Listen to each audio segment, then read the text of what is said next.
Hello, I'm Felipe Treviso. I'm here to present this work on the modeling for the computer-aided design of long interconnects that was done under the supervision of Professors Flávio Canavero and Ricardo Trinqueiro. And the motivation for this work is that interconnects are responsible for a considerable part of signal degradation. For example, when we send a signal from one component of a system through a channel to another component, this signal will get distorted together with other electromagnetic effects that happens throughout the channel, such as reflections and crosstalk. And due to all these effects, before the final design, the signal integrity of the channel should be assessed in the time domain.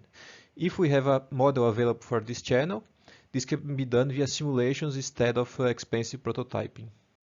And what I'm doing in my research is to get that interconnect that links two components, which is characterized by electromagnetic simulations or measurements, and gives us samples of its frequency response. And from this frequency domain data, we arrive at an interconnect model that is linear, is made of circuit elements, and can be used in a simulation with other nonlinear elements of that system. And this can be done through rational models, which are an expansion of rational terms with a certain number of poles, and have this vector fitting algorithm to find a model with optimal poles. But for interconnects, where there is a natural occurrence of delays, we could use delayed rational models together with the poles. There is also the explicit representation of the delays in the expansion. And this would lead to a lower number of poles when comparing to a rational model, which translates into a faster simulation time. But because of this structure, it gets unpractical to estimate both poles and delays together, and this hinders the use of this kind of model. And in this work, we try to estimate this delayed rational model by using the least square support vector machine, that we can make in a way that its primal space model is equivalent to a delayed rational model, with a constant term. This basis here being equivalent to the term in the delayed rational model with the poles and delays, and this weight equivalent to the residual.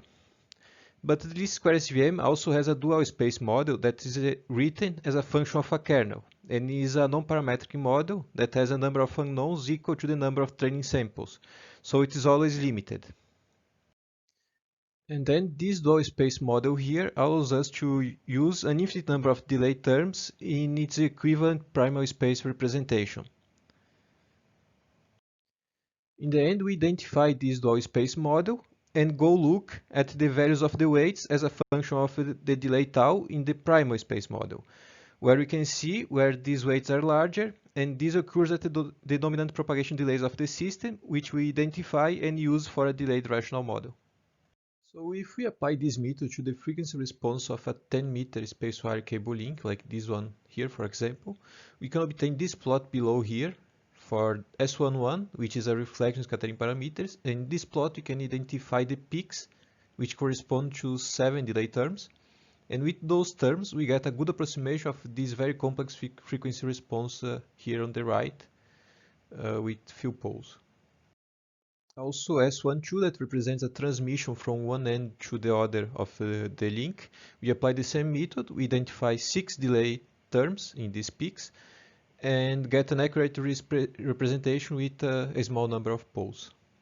If we compare the models obtained here with the rational models obtained with the vector fitting, we see that they require around 5 times less poles, and this would lead to faster simulation times when used in certain simulations. So it's a gain in efficiency that these proposed techniques can provide us, while the methodology in itself is a very flexible alternative for the identification of multiple delays from a frequency response that takes into account that those samples are from a delayed rational model. And this work was presented in the URC symposium this year and was awarded honorable mention in the student paper competition there. As future work, I still can optimize the least square SVM hyperparameters to get a better model. Then I plan to use more of its flexibility in order to maybe refine the delays that were obtained, maybe by using multiple intervals instead of only one. And then I need also to do electric circuit implementation of the model so that we can use it in time domain simulations for the signal integrity or electromagnetic compatibility of some system. Thank you.